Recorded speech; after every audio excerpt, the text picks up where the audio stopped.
la pregunta que te quería hacer, Francés, va muy ligada a lo que estamos hablando, a ese concepto de accesibilidad transversal y a esa importancia de la participación ciudadana para conseguir también toda esa transversalidad de la accesibilidad que cada vez se va, por decirlo de alguna manera, ampliando más, ¿no? Entonces queríamos saber un poco también pues tu opinión, ya que trabajas directamente en estos temas, que nos contaras un poco tu visión. Bon dia a totes y a tots, bon dia a Barcelona desde Valencia. Muchas gracias a la organización por esta invitación y sobre todo a la invitación y paciencia a Toni Serratosa por haberme hecho partícipe de este congreso vuestro. Cristina, mira, atendiendo a tu pregunta, no sé el tiempo que queda, eso es una de las cosas que tiene hablar el último, pero también la buena es que... Bueno, pero te quedan mucho. por lo menos entre 10 minutos te quedan seguros, o vale, sea que pues, tranquilo. Tú ya me interrumpes o me preguntas conforme, como tú lo consideres. Perfecto. Atendiendo a tu pregunta y también, bueno, felicitar a los dos compañeros de mesa por sus iniciativas que no son especialmente las más extendidas por el resto del país. Por tanto, felicitarles por ese trabajo que están desarrollando. Pero mira, la primera cosa que yo quiero decir es que cuando hablamos de accesibilidad universal, yo siempre he dicho que es más importante el apellido que el nombre. Cuando hablamos de universal, hablamos de todo el mundo, porque cada persona tenemos nuestras circunstancias y nuestra realidad, y que se trata de una convivencia en paz, de una convivencia en ciudades, que como llamáis amigables, y a mí me parece un término bonito, pero a mí me gusta simplificarlo más, porque al final de lo que se trata es de hacer la vida más fácil a la gente. Y cuando hablamos de la vida, hablamos de todas las facetas, de todas las partes de la vida. Cuando se trata de la accesibilidad universal, que debería llevar ya un segundo apellido, accesibilidad universal y transversal, de lo que se trata es de que todo sea perfectamente usable y se pueda disfrutar por todas las personas con la máxima autonomía, la máxima independencia y la máxima libertad. Pero esa transversalidad no va a llegar si no hay un cambio profundo en la mentalidad política de este país. Porque no se trata, cuando yo voy a hablar con algún ayuntamiento y les hago el planteamiento de que tienen que tener, que a muchos no los tienen a estas alturas, un plan de accesibilidad, un plan director de accesibilidad universal de su municipio. Muchos me pasan con servicios sociales, alguno me pasa con urbanismo. Al final es porque políticamente no hay aún una concepción de que estamos hablando de todas las facetas de la vida. Como ejemplo, en nuestro gobierno de España hay un Ministerio de Inclusión, hay un Ministerio de Igualdad y hay otro Ministerio de Derechos Sociales. Ustedes comprenderán que a mí me viene a la cabeza que las tres cosas están tan íntimamente vinculadas que deberían formar parte de una sola área de gobierno que tuviera trascendencia sobre el resto de las acciones que va a desarrollar ese Ejecutivo. Lo mismo pasa en un gobierno autonómico o pasa en un gobierno municipal. No puede ser que haya solo una concejalía dedicada a... No, porque estamos hablando de todo. Miren, cuando hablan de los entornos urbanos, que es lo primero que nos viene a la cabeza cuando se utiliza la palabra accesibilidad, ¿no? Parece que lo centramos en la accesibilidad física. A mí me decían, oye, mira, es que cuando una persona lo primero que hace cuando pone un pie en la calle es pisar el entorno urbano, ¿no? Pisar su acera, pisar su avenida y luego ya transita por la ciudad. Pero ¿saben qué pasa?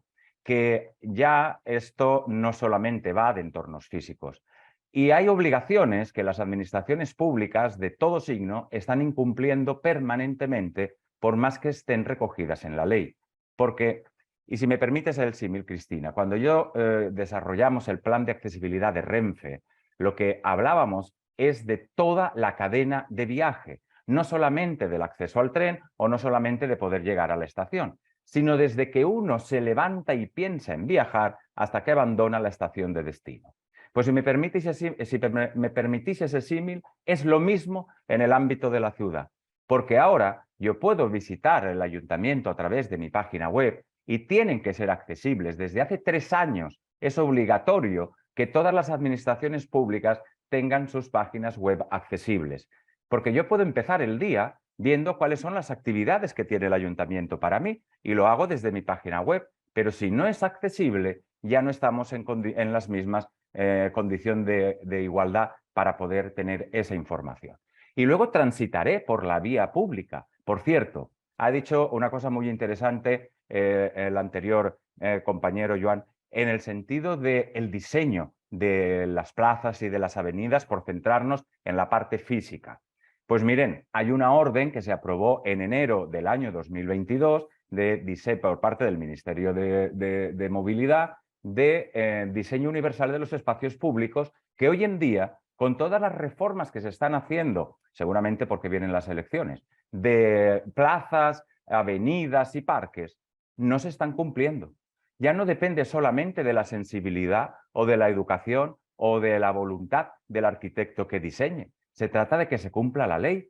Y en esto quiero insistir, porque en el año pasado, en el año 2022, se aprobaron hasta 6, entre leyes, decretos y normas, leyes vinculadas al mundo de la accesibilidad, la igualdad y la no discriminación.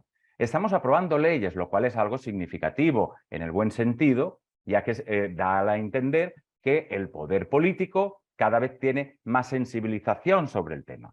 Pero a mí que se queden las leyes sin cumplir no me vale para nada. Que se queden las leyes sin presupuestar no me vale para nada. Porque no se trata de voluntades de quien diseña, sino se trata de que ponga en el diseño aquello que ya está establecido en la norma. Porque muchas veces parece que el diseño bonito y de vanguardia no es compatible con que la plaza sea o se pueda usar y disfrutar por todas las personas, y no es verdad.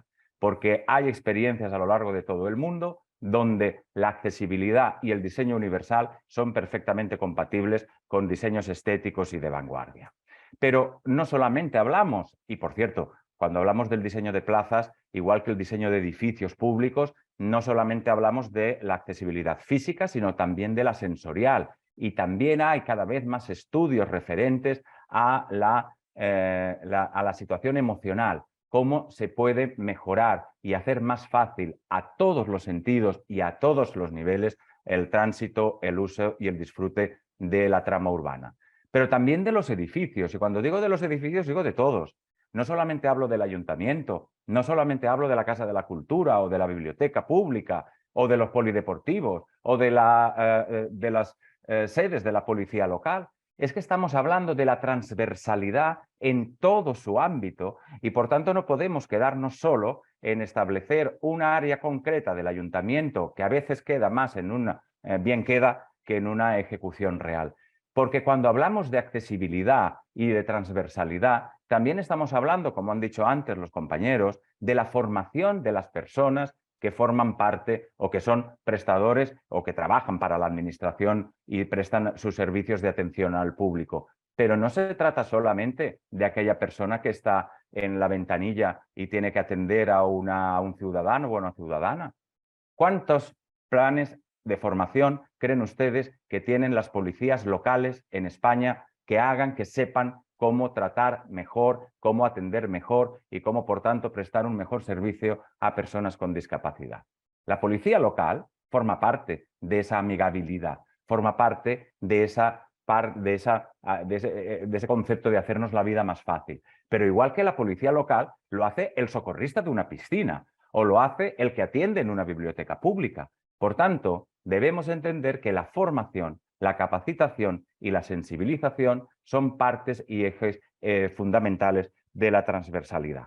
Por tanto, de entrada, la transversalidad no puede quedar solo en un área de gobierno. Yo creo que es área de la alcaldía. Y como el alcalde obviamente no puede llevarlo todo, por lo menos debería ser de la gerencia que afecta y que tiene capacidad trascendente sobre todas las áreas del ayuntamiento o sobre todas las áreas de cualquier gobierno. Segundo, que por favor apliquen las normas que se aprueban, porque comentaron antes, y con muy buen criterio, Marta Inmaculada, respecto de la accesibilidad, de la modificación de la ley en el año pasado, de la modificación cognitiva, de la accesibilidad cognitiva, y por cierto, ya todas las administraciones públicas de todo ámbito tienen obligación de emitir sus documentos públicos en lectura fácil. veremos el tiempo que tardamos en verlo. Porque si es el mismo tiempo que estamos tardando en ver cómo las administraciones públicas hacen accesibles sus páginas web, pues vamos a tener una pequeña decepción. Por tanto, las administraciones públicas tienen las primeras la obligación de cumplir las leyes y esas leyes y esas normas participan de esa ciudad más fácil, de ese municipio más cómodo, más amigable y por tanto que al final no estamos hablando solo de voluntades, sino también de obligaciones legales. Es importantísimo cuando hablamos de la accesibilidad universal y del diseño, cuando habéis tratado en las dos ponentes anteriores la necesidad en la parte de la contratación, pero es que uno se sorprende cuando, primero, hay administraciones públicas a día de hoy que no tienen planes de accesibilidad desarrollados conforme obliga el texto refundido que mencionaban antes del año 13. Pero es que ese texto refundido del año 13 también obliga a que las empresas y entidades tengan ese plan de accesibilidad. Y uno se pregunta, si es obligatorio presentarse a un concurso de cualquier tipo de la administración pública y tener determinadas certificaciones como la de calidad, la del medio ambiente, ¿por qué no ha de ser obligado que aquellas empresas que quieren licitar para prestar servicios a la administración pública tengan también esa obligatoriedad en las certificaciones que afectan a la accesibilidad universal? Ha mencionado muy bien Marta Inmaculada la UNE 170.001 y 2 de gestión de la accesibilidad. Porque estas certificaciones, aunque también hay otras certificaciones también homologadas que no necesariamente son la UNE, pero bueno, en cualquier caso, no solamente significan una voluntad puntual de desarrollar esa accesibilidad universal, sino que es un compromiso de esa entidad en mantener un proceso permanente de gestión, igual que lo hacen en materia de calidad o en materia de medio ambiente. Por tanto, yo es una de las cosas que he pedido en el último libro que publiqué, Provocando el Cambio. Es necesario que quien quiera prestar servicios o quien quiera licitar a las administraciones públicas cumpla y tenga, primero, los planes de accesibilidad en orden y en vigor. Y segundo, tenga esa certificación que nos garantice a todos que van a cumplir las medidas, las leyes y las leyes referentes a la accesibilidad. Porque en la transversalidad, y a estas empresas también les afecta, está la protección de datos, están los planes de evacuación y emergencia, están los planes de formación de su personal, están que sus propias instalaciones sean accesibles y por tanto preparadas tanto física como cognitiva y sensorialmente, y por tanto lo que estamos es exigiendo que aquel que va a gestionar servicios y productos que se van a pagar con dineros públicos haga el favor de tener esa certificación para garantizarnos que tiene no solamente el compromiso legal, sino también el compromiso social empresarial de desarrollar todas las acciones en accesibilidad. Y otro de los elementos fundamentales para hablar de la accesibilidad, del diseño y de esa transversalidad es, como no puede ser de otra manera, la participación pública. En la mesa de ayer y hoy también se han comentado elementos o experiencias referidas a esta participación pública. Pero si a mí me permiten, en mi opinión, igual que existen los presupuestos participativos, donde una determinada partida del presupuesto del capítulo 6 de inversiones del ayuntamiento se dedica a ser debatido para que los ciudadanos de un barrio concreto determinen cuál es la prioridad en esas inversiones, yo creo que debería ser casi obligatorio que se participara cuando se va a hacer una renovación de cualquier tipo de instalación, porque va a ser usada y utilizada por todos. Y cuando hablo de participación, no me refiero a participaciones sectoriales concretas. No es vamos a preguntar esto al colectivo de la discapacidad, vamos a preguntar esto al colectivo de las personas mayores, vamos a preguntar esto a los jóvenes. Yo creo y estoy convencido en la necesidad de una participación intersectorial e intergeneracional. Porque para ser amigable, todos convivimos, no convivimos a trozos, no convivimos en una ciudad por áreas, todos convivimos en toda la ciudad. Y por tanto, yo creo que esas opiniones que ayudan a esa participación y que por tanto también hace que el ciudadano haga más suya la ciudad y que el técnico que tiene que tomar nota, siempre que se cumplan los criterios de seguridad en el ámbito que sea, también sea más consciente de qué es lo que se está solicitando, porque al fin y al cabo somos los ciudadanos los que vamos a utilizar y a disfrutar esa plaza. plazas que, como os digo, cada vez da más lástima cómo se están reformando atendiendo al incumplimiento permanente de la legislación vigente. No quería extenderme más, por si queréis hacer algún tipo de pregunta. Quería dejarlo en esas 4 ideas o 5 ideas. La primera, estamos hablando de toda la vida. Estamos hablando de todos los ámbitos de la vida. Se me olvidó el transporte público, pero no crean que es cosa menor, porque al fin y al cabo no deja de ser una de las herramientas y elementos fundamentales para organizar nuestros planes de vida y también forman parte de la estructura de la ciudad. Pero, por tanto, la accesibilidad debe de llevar 2 apellidos, universal y transversal. Deben cumplirse las leyes que se aprueban al respecto, que necesitamos un cambio de concepción política que entienda que el área de gobierno no es puntual, sino que es un área de gobierno que trasciende transversalmente a todas las concejalías y que, por tanto, tiene que tener capacidad de decisión, además desde un punto de vista estratégico, como bien han explicado antes la compañera María Inmaculada, porque esto no solamente es una acción puntual de mi área, de mi concejalía o de mi tenencia de alcalde. Esto es el gobierno de la ciudad, esto es el gobierno de la comunidad autónoma y esto es el gobierno de la nación y, por tanto, la primera estructura que debe de cambiar es la propia institucional y política que dé garantías a un área que tiene capacidad de acción de manera transversal.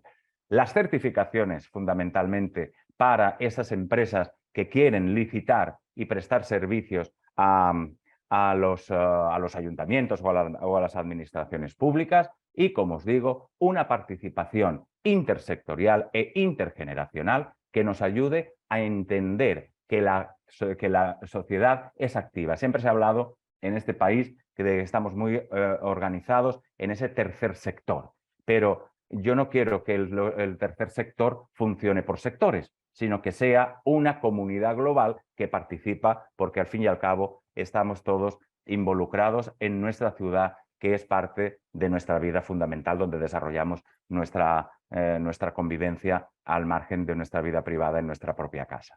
Por tanto, para que seamos capaces de garantizar que cada persona pueda desarrollar su propio plan de vida, que cada persona pueda desarrollar sus propias acciones, su propia voluntad de la manera más autónoma, más libre y con la máxima dignidad posible, es necesario que se apliquen las leyes y que haya un cambio de mentalidad política.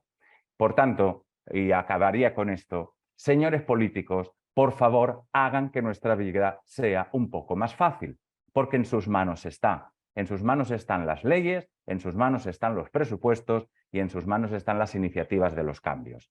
Y ya tenemos cada uno nuestra vida bastante complicada como para salir a la calle y no podernos desarrollar en plenitud. Por tanto, yo lo que animo a que nos esté oyendo es que transmitan también en sus ámbitos locales, que se vayan y hablen con su alcalde y que lo planteen allá donde puedan, que es necesario entender que la accesibilidad universal y transversal debe de ser un eje sobre el que pivote toda la acción política, porque al fin y al cabo ahí desarrollamos nuestra vida y es la vida en la que queremos tener convivencia y sobre todo vivirla en paz y disfrutar con la máxima autonomía y libertad posible. Pues Francesc, muchísimas gracias por esta interesante charla. Yo te voy a pedir un favor, me he quedado con mucha curiosidad con tu libro y me gustaría que pusieras en el chat o que nos dijeras dónde podemos conseguirlo, porque me gustaría eso de Provocando el Cambio, has dicho que se llamaba, ¿no? Este es en el ámbito de la accesibilidad del diseño universal, es el segundo libro que yo publico. Publiqué uno el año pasado que se titula No me señales, no soy diferente, que es propuestas para una nueva accesibilidad universal. Y este último lo he titulado Provocando el Cambio, Alianza para una sociedad inclusiva. Y si me permites 2 minutos. Lo titulé Provocando el Cambio porque acciones como esta que vosotros estáis desarrollando provocan cambio. El hecho de que podamos oír a alguien tan importante del Ayuntamiento de Barcelona o de la trascendencia que tiene María Inmaculada provoca cambio. Y creo, realmente, estoy convencido de eso, a pesar de que son pasos lentos y que vamos viendo que se van desarrollando, pero lentos, Cristina, estoy convencido de que estamos formando parte de una generación inclusiva.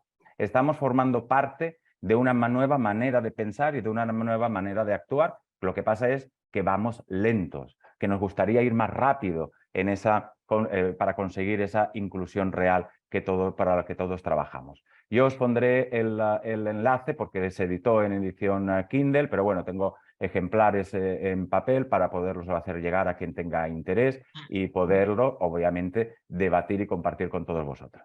Muy bien, pues muchísimas gracias y lo leeremos con mucho interés. Y por lo que has dicho del ayuntamiento, que antes de pisar la calle nos conectamos a la página web del ayuntamiento, mira, un ejemplo, por ejemplo, para hacer pilates yo tengo que reservar la plaza y lo tengo que hacer online y es del ayuntamiento. Si eso a veces me complica la vida, a veces no es fácil, a veces es demasiado complicado, simplemente reservar una plaza para hacer pilates en el ayuntamiento.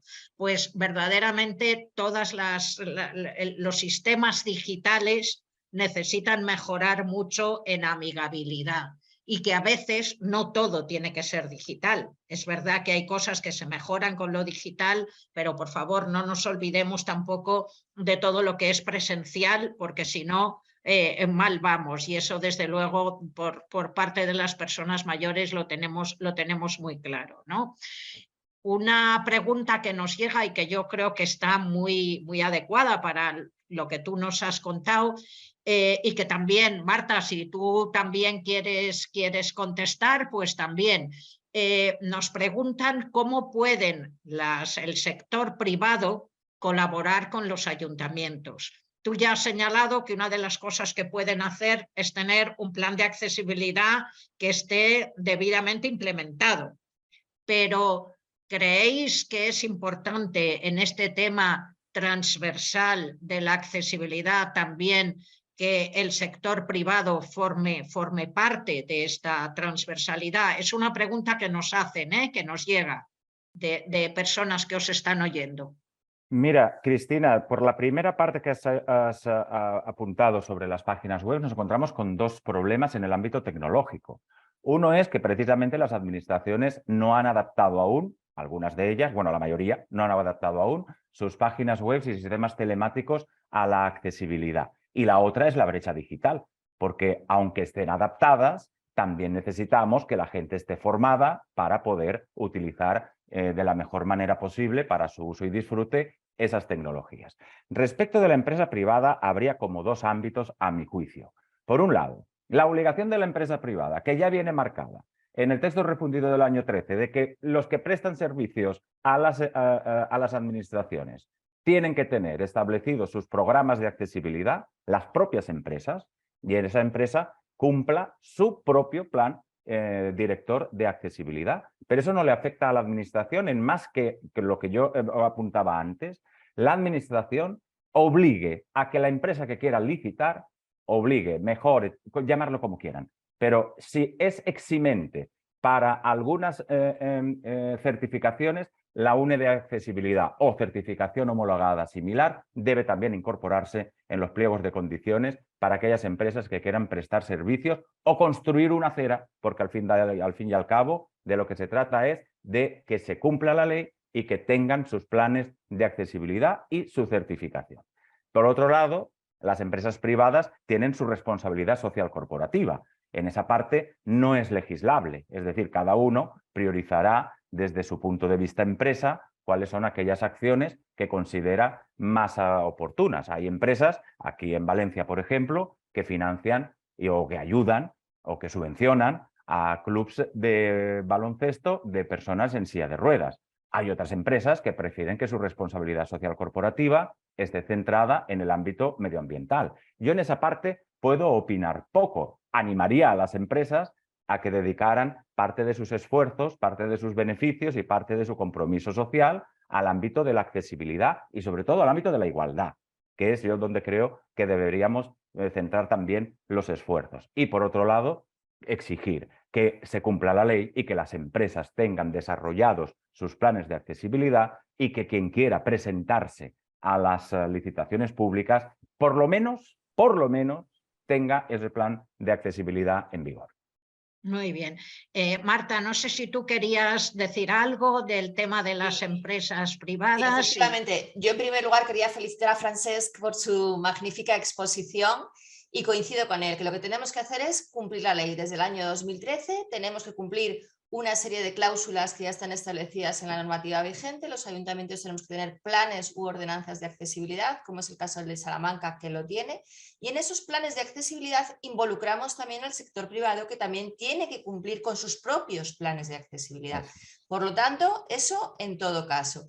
Y luego, efectivamente, coincido también contigo, Francesc, que desde el punto de vista de RSC, Responsabilidad Social Corporativa, todas las entidades y empresas del sector privado deben colaborar para acercar a sus propias empresas, con lo cual también hay una fidelización de los clientes, también tienen sus propios intereses en este sentido, a la digitalización, acercar los servicios y dar formación para que realmente las personas no tengan dificultades a la hora de acceder a los productos y servicios.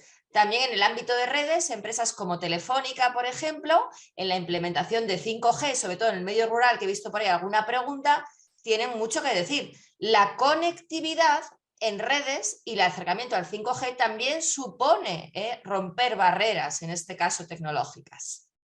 Pues Marta, has adelantado la siguiente pregunta que había, era sobre la diferencia en entornos rurales y entornos urbanos y cómo veis si es más complicada esta accesibilidad universal y transversal en el medio urbano o en el medio rural. Pues bueno, yo también tuve el privilegio de estar 8 años en la Dirección de Área de Bienestar Social en la Diputación de Salamanca, que aunaba 361 municipios, y efectivamente es más costoso prestar servicios en el medio rural y evidentemente las personas tienen más dificultades de acceso a los servicios y a su propio entorno.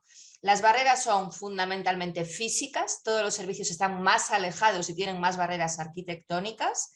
En cuanto a la prestación de servicios, está claro que hay que generar una mayor inversión pública para que se pueda disfrutar de todo aquello que te permite vivir con autonomía y disfrutar de los servicios que sean más cercanos a tu propio domicilio, porque es tu proyecto de vida y está claro que todas las personas queremos envejecer en nuestros propios domicilios. Y finalmente, para facilitar que no hablemos de Españas vaciadas, sino que realmente personas que viven en el medio urbano, en grandes ciudades, puedan teletrabajar desde el medio urbano, por favor, conectividad y 5G en medio rural. A mí, cuando me llamaron para hacer algún plan de accesibilidad en algún municipio de montaña, pues obviamente lo que a uno le viene a la cabeza es que, bueno, físicamente va a ser difícil, pero que sea difícil adaptar el entorno urbano y, como dice Marta, eliminar las barreras arquitectónicas no exime todo lo demás.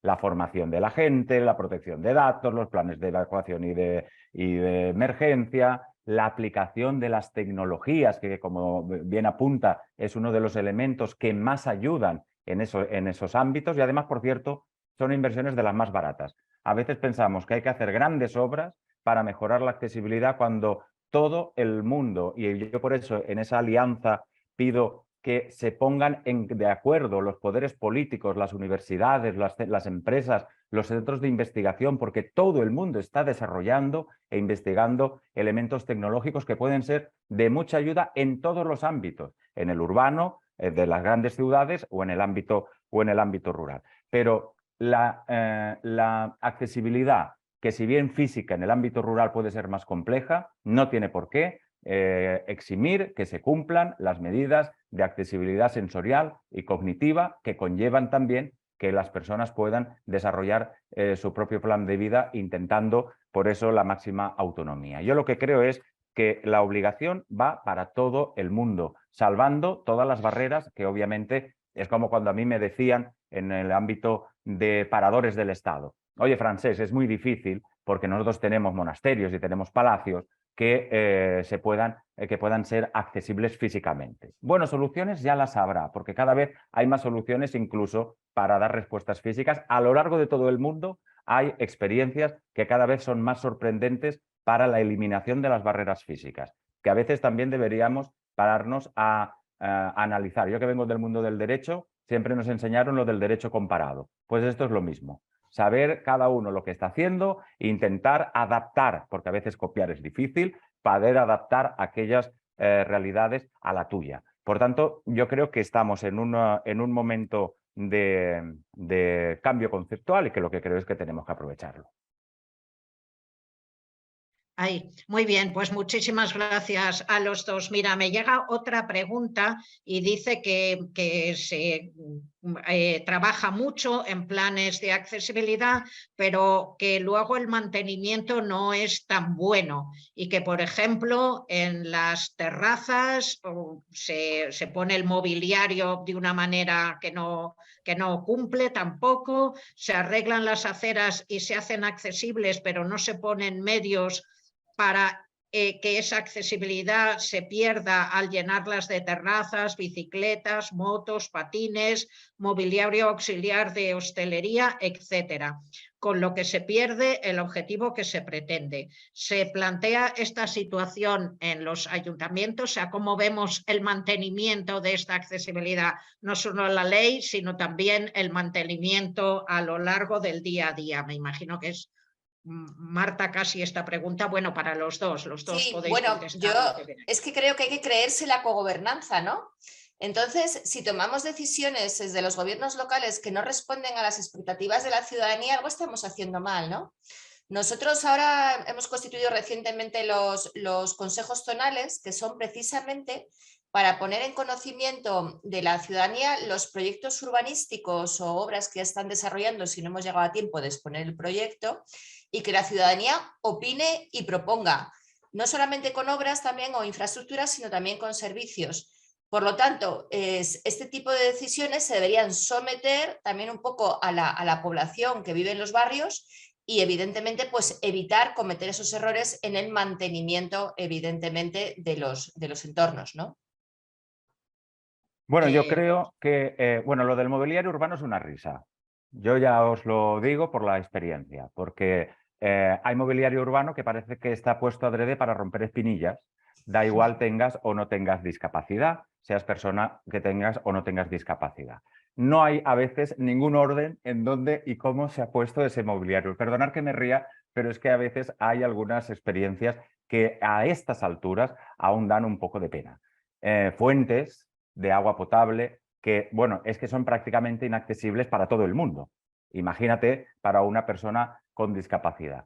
La parte de la ubicación de las terrazas, de las terrazas estas de los bares, eso, bueno, yo imagino que forma parte de las ordenanzas municipales y que dentro de los márgenes que también establece la norma del diseño universal del 2022 sobre los espacios necesarios para el tránsito, el resto pues serán las ordenanzas municipales las que lo establecerán. Y por tanto, hablando de mobiliario urbano, de parques y jardines y de utilización de la vía pública, yo no quisiera terminar sin hacer también mención a una de las cosas que se está incorporando cada vez más en el mundo de la accesibilidad, que es la parte de la inteligencia emocional, de la parte de la gestión de las emociones cuando se diseñan espacios públicos o espacios de convivencia. No solamente hablo de plazas, también hablo de los propios edificios que tienen ámbito o gestión municipal. Quiero decir con esto, junto con el apunte que hacía antes de las tecnologías,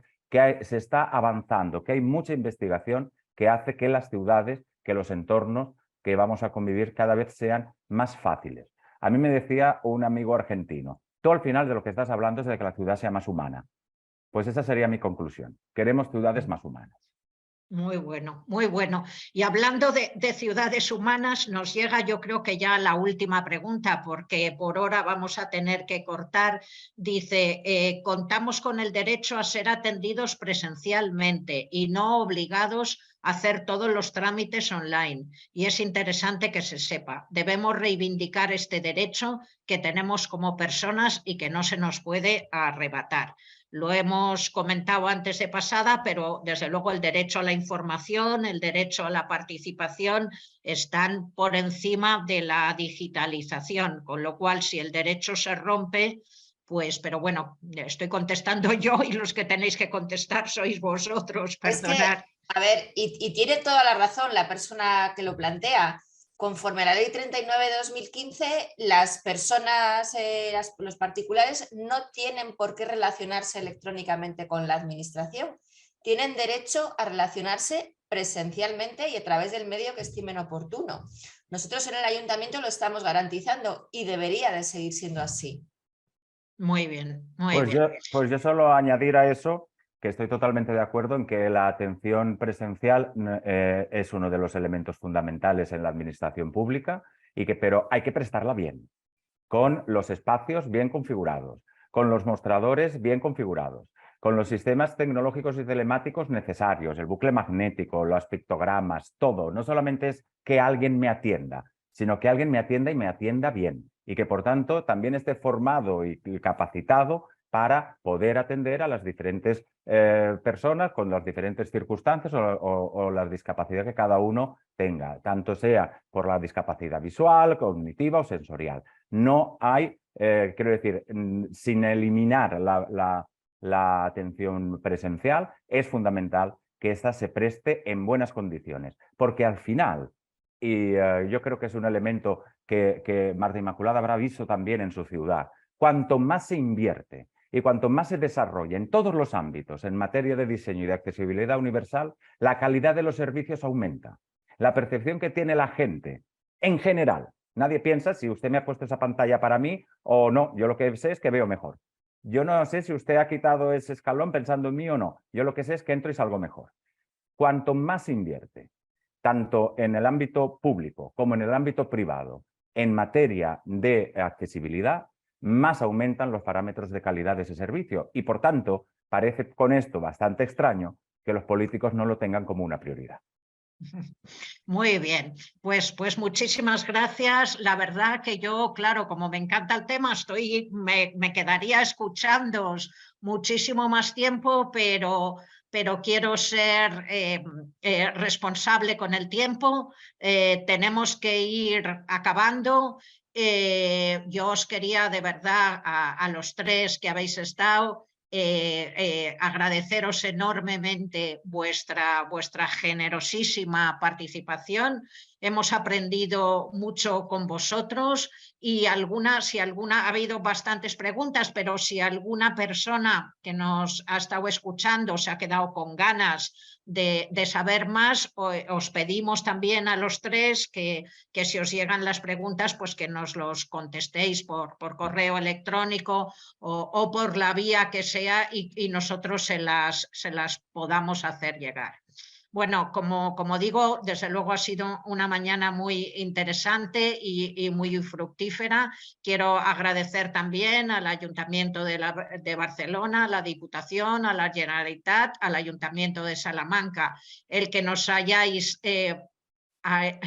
el que hayamos conseguido desarrollar esta interesante jornada. Quiero agradeceros de verdad a los tres ponentes vuestra intervención, a todas las personas que habéis estado atentas, que habéis estado mandando comentarios, que habéis estado mandando preguntas y que se ve que sois ciudadanos activos en pro de esta accesibilidad universal, transversal y participativa. Tendríamos que poner muchos adjetivos, Francés, a esta accesibilidad, pero también participativa, que está incluido en transversal, pero que siempre hay que hacerlo señalar, ¿no? También gracias a todo el equipo que igual no se les ve, pero que están ahí y que nos están facilitando y también haciendo amigable, que también es muy importante el que podamos participar y el que nos sintamos a gusto participando, y también a las intérpretes de lengua de signos por su trabajo, por hacer que esto llegue a más gente. Muchísimas gracias. A veces hablamos deprisa y no os lo ponemos fácil, pero desde luego os agradecemos muchísimo vuestro trabajo. Y antes de acabar, quería recordar que la próxima reunión será en Salamanca. Marta, estaremos en tu ciudad y será los días 23 y 24 de febrero. Y el tema, que también es muy interesante y que hoy han salido aquí cosas y nos hemos quedado todos con más gana, es tecnología para mejorar la vida. De las TIC, las tecnologías de la información y comunicación, a las TEC, las tecnologías de empoderamiento para la participación. Estas tecnologías que nos facilitan la vida, y nos hacen que podamos participar activamente, saludablemente y que sea un beneficio también para nosotros mismos. Y como todos habéis dicho, siempre decimos desde UDP que no trabajamos tanto para nosotros, sino para futuras generaciones, ¿no? Que dejemos las cosas mejor organizadas para presentes y futuras generaciones. Pues de verdad, siendo cumplidora con la hora, yo creo que nos hemos pasado unos poquitos minutos, pero hemos acabado en tiempo, con la pena de que nos quedamos, de que nos hubiera gustado seguir dialogando y seguir conversando sobre estos temas. Pues nada, lo dicho, que muchísimas gracias y que nos vemos en Salamanca en la próxima reunión, en la próxima jornada de este congreso, que espero que esté siendo interesante. Muchísimas gracias. Muchas gracias, Cristina, a ti, a todo el equipo y a las personas que nos habéis acompañado en la jornada. Gracias. Moltes gràcies. Fins pronte.